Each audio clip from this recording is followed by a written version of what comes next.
just about me. This is for all the women. Folks around here know that if Claressa Shields can do it, they can too. You've seen more in your 16 years.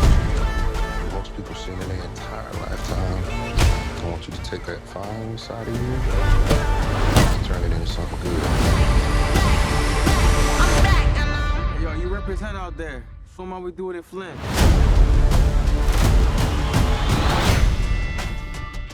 My name is Ashna Tucker. I am from Reclaim the Frame.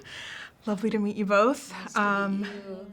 Congratulations on the film, The Fire Inside. It's incredible. I've watched it twice, and both times the emotions were intense. I teared up.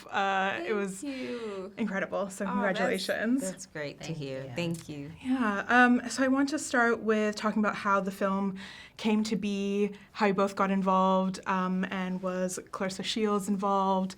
What were those early conversations like? So for me, it came from Barry and Alicia Holmes, who is our other producer. She had hired Barry to adapt the documentary T-Rex into the script for what was originally called Flint Strong and is now called Fire Inside. And Barry wrote it always wanting a female director. And I think we knew each other socially a little bit. I think there was like a mutual admiration. We weren't like close, but like I think he sort of thought about, you know, the range of work I'd done as a cinematographer and sort of, you know, everything from sort of action and spectacle to like intimacy, and he thought that I would be a good fit for this. And I had been reading things for a while, sort of thinking about, you know, am I ready? It wasn't that I set out to direct, but I had started to get the like itch to learn again. And when he brought me the script, I was like, this is so powerful, and Claressa's story is, you know, so inspiring, and how can I not know this story already? And if I'm gonna take a chance, like this is the one to take a chance on. This came to me just like any other audition, like through my team, but I did meet with Alicia a year before the audition process. So I met with one of our producers, just like as a general, and so that was in 2018. Then the next year, 2019, was the actual audition process. And yeah, I went into it just like any other audition and going into tape my take on it. And I didn't really think I'd get it. So I went in with like lower expectations. But I think it helped overall because I tend to overthink everything. So it was good that I that I didn't have these high expectations, I guess. So yeah, and then callbacks came, and I guess she saw something. Ryan was so undeniable in her audition. Like she did, specifically the scene with the fight with her and Jason in the hallway, that like I could see the whole movie. And you know, that you don't have that moment often. Yeah, it was, you know, and thankfully everybody backed me. Like I think I didn't meet a lot of resistance, especially for a first-time filmmaker with any of the choices I made, which at the time, you know, female DP, a lot of female department heads, a lot of like unusual choices in that they hadn't been given all the same chances for a long time. And like I was backed all the way, which was awesome.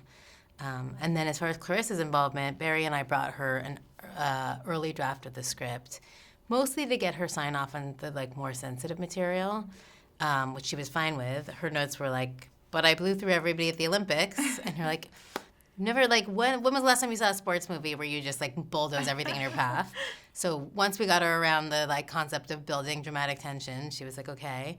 And yeah, then I think, you know, we really, like, both of us talked to Claressa a bunch, texted with her, but she was never on set. She wasn't, like, micromanaging us. And I think I hired people I respected and then gave them room. Yeah. Claressa never, putting trust in people. Yeah, putting trust in people and elevating people. And, like, there's a ripple effect to that. I think everybody wants to then do their best work. And Claressa really trusted us with her story. We were very nervous when we showed her, and thankfully she's like, she loved it. And we were like, you know. I can imagine how daunting that must be for her as well to see something like this happen, right? Rachel, you touched on, you know, obviously you as an experienced cinematographer, this being your first directorial debut, how you interacted with the cinematography, and Ryan, how you interacted during your intense fight scenes and how you were kind of like working alongside the cameras. I mean, somewhat quite literally, because the one thing I didn't have to give up, thankfully, is I was still able to operate.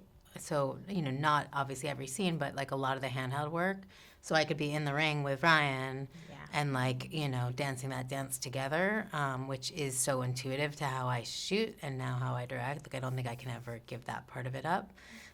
But so I let, Rena thankfully she really loves the lighting. I mean, she loves it all, and she was overseeing, my operating even. I'd be like, how'd I do, but she likes to be live lighting a lot, so riding the dimmer board, so I wasn't stepping on her toes. She could kind of do her thing, and then I could be in the ring with Ryan, or in the bedroom with Ryan, or in the hallway with Ryan, or in the car with Ryan, and Brian. Yeah.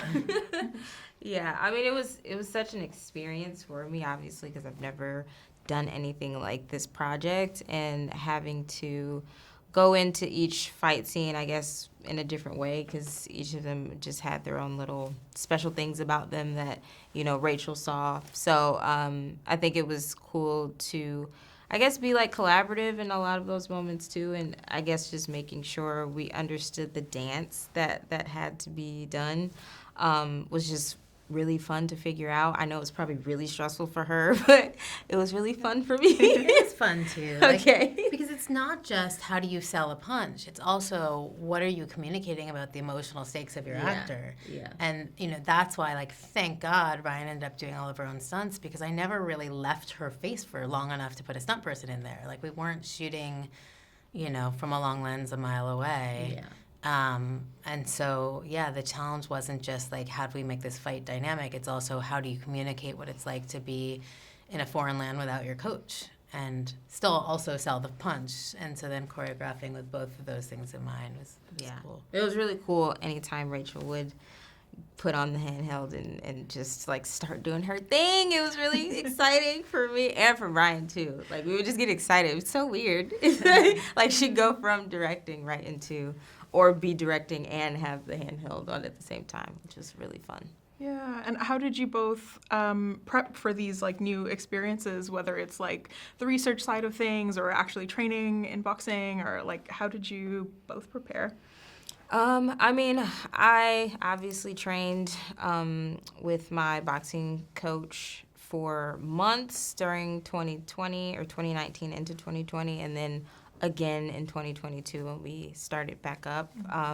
So yeah, I think all of that kind of mentally and physically prepared me in just a lot of different ways. And then also making sure I took advantage of all the footage of Claressa that I possibly could, and making sure that I guess implemented all of the little details about her, whether it be, how she talks or walks or how she fights, So it was all of those things, I guess, in combination to make sure that I could just execute it as much as I possibly could. So, yeah.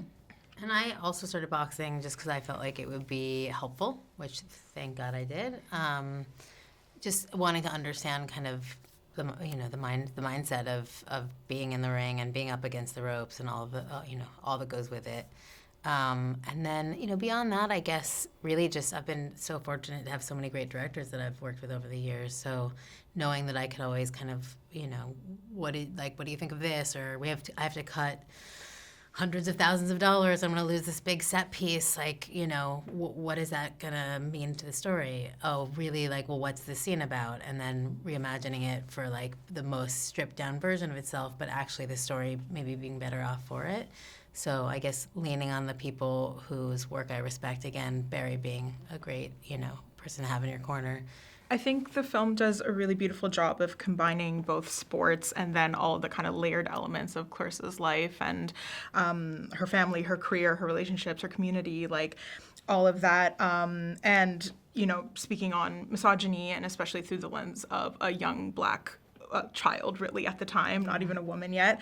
Yeah. How did you go about finding that balance when you were trying to, obviously working with Barry's writing, but even through directing, acting? How did you find that balance? Yeah, I know for me, and I guess whoever I'd be working with in each scene, whatever other actor, I think we all were trying to focus on the honesty, of all of it, making sure we stayed as grounded as possible, and I guess giving each other just the space to I guess, feed off of each other's energies and yeah, I guess just, like I said, stay as honest as we possibly could. Like you said, Barry had such a great foundation of where we could go with it. So it was really nice to have that and be able to play with it and I guess make it as real as possible was always the goal for us. So, and I think it really had just a nice harmonious thing with it that we did.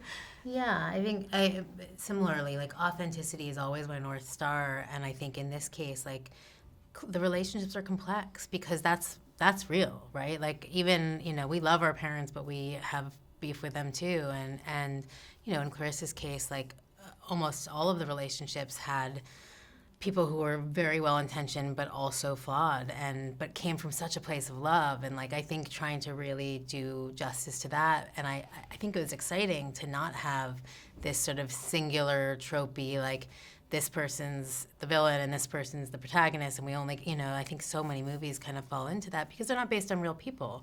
And the second you actually make it about anything real, it's like people are layered and nuanced, and I think we both were just trying to tap into all of that. So it's like even little things, like when we were watching a somber moment, we would try to counter it with score that was hopeful. And when we were watching a hopeful moment, sometimes we'd infuse the score with a little bit of like, yeah, but this is real life and things don't always work out perfectly. And so finding that balance as well. Well, thank you both so much, Rachel and Ryan. I'm really looking forward to audiences seeing the film on you. February 7th. Yes. And congratulations again. Thank you. Thank you.